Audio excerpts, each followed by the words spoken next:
আমাদের ছবিতে আরো খুব গুণী শিল্পীরা রয়েছে, তাদেরকে আপনারা একটু পরে দেখতে পাবেন। আমাদের ট্রেলার আর 5 মিনিট পর আপনাদের জন্য এক্সক্লুসিভলি আমরা দেখাবো, এবং তারপর সারেগামা এবং ওয়াইডি অফিসিয়াল সোশ্যাল মিডিয়া পেজে আপনারা দেখতে পাবেন। কেমন লাগছে, গান যেরকম বলেছে ট্রেলারও আশা করি ভালো লাগবে। আমরা খুব যত্ন করে বানিয়েছি। ছবি 25শে এপ্রিল রিলিজ হচ্ছে আপনাদের জন্য। পেছনে দাঁড়িয়ে রয়েছে ইয়াসদা, ওরা অন্য কথা বলছে, কিন্তু আমরা একটু ওয়েট করছি, দেখে নেবো। আচ্ছা ইয়াসদা একটু এখানে চলে আসবে কি? এখানে একটু সবাই চাইছে তোমাদেরকে, তুই আসো। একটা মাইক পেতে পারি? না, মাইক মোবাইল বলো এবং সবাইকে জিজ্ঞেস করো তোমার প্রথম সিনেমা ট্রেলার কেমন লেগেছে। আচ্ছা কেমন লাগলো ট্রেলার, সবাই একটু যদি বলো।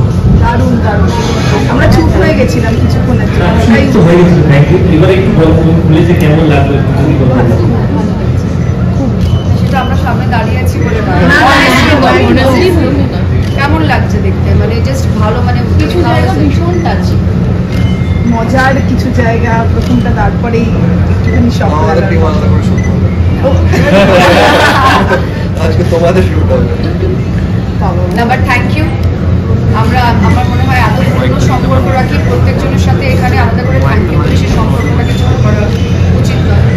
এটাই স্বাভাবিক যে আমরা যখনই কোনো নতুন কাজ করবো সবচেয়ে প্রথমে তোমাদের দেখা উচিত, সেটা আমরা কথা দিয়েছিলাম। whenever anything new happens তোমাদেরকে আগে থাকতে জানিয়ে দিই, তাহলে তো তোমরা এমনি বলে দেবে। সো থ্যাংক ইউ অগেন সকলে। আর আজকের এটা মানে আমরা প্রেস কনফারেন্স করতে চাইনি, সেটাও করবো আমরা, সেটাকেও তোমাদের জানিয়ে দেবো। আজকের মেন ছিল যে যার জন্য আমরা ট্রেলার একটু ডেফার করে শুরু করেছি। আজকে মেন ট্রেলারের ইন্টেনশন ছিল তোমাদের দেখানো, যে তোমাদের কেমন লাগলো, ভালো লাগলো, মন্দ লাগলো, কেমন লাগলো, তোমাদের রিভিউটা যাতে আমরা জানতে পারি, তার জন্য আজকে এখানে সবাই the fourth pillar of the Ashoka pillar. তো এবার বিষয়টা হচ্ছে যে তোমরা তো এত বছর পাশে থেকেছো, সামাল দিয়েছো, তোমাদের ফিডব্যাকটা, তোমাদের ভালো লাগা বা মন্দ লাগাটা আমাদের জন্য সত্যি এটা একদমই স্পিচ না দিয়ে আজকে আমাদের কোনো ইন্টারভিউ সেরকমভাবে না করে, কারণ আমরা চাইছি যে না, কন্টেন্ট কথা বলুক, যদি ভালো লাগে তাহলে তোমাদের ওয়ার্ড অফ মাউথে আরো ছড়াবে, আর যত লোকে জানে তত। So please be by our side.